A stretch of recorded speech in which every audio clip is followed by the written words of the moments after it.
this month, One Brooklyn Church became an important hub during the abolitionist movement, as well as the civil rights movement. Roger Clark standing by at Plymouth Church to tell us more about this piece of New York City history. Good morning, Roger.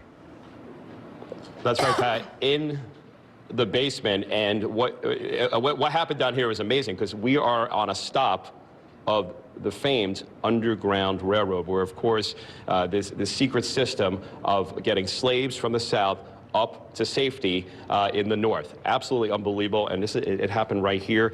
And we are joined by John Scibilia, who's Executive Director of the Plymouth Church, and this is a very popular stop for tours every Sunday at 12:30. What an astounding, amazing amount of history in this building that's been around since, this particular building, since 1849, the church since 1847, though, right? Right. Henry Ward Beecher, the first minister, in fact, was known as the most famous man in America, really until Abraham Lincoln became the most famous man in America. He was the first minister in 1847, and it was him who was so instrumental with the Underground Railroad here in Brooklyn. And so his friends in Manhattan would send the freedom seekers, the slaves, over here. What they said was, we're sending them to Beecher's church. And we know from some records that dozens of slaves came through here under Henry Ward Beecher's care. And this is where they stayed, right down here, before they went back out to the East River. Then were bound to New Bedford, Boston, Albany, and points north, even to Canada.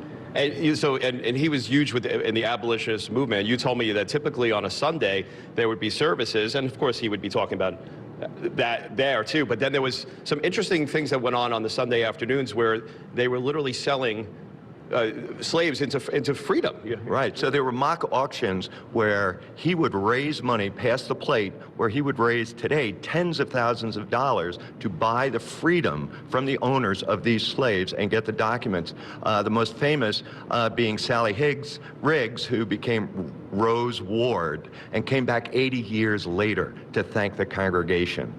John, so we could talk all day about this. This is great. Thank you for having us this morning. We're going to be here all day. And guys, just as a teaser, so coming up, so the Underground Railroad, you think that's big, right?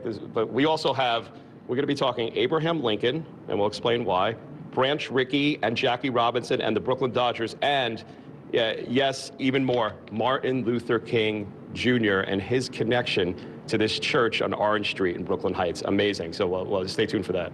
All tied into that one location. Yeah. Yes. Absolutely. It's unbelievable. Roger, thank you. It's 6:56.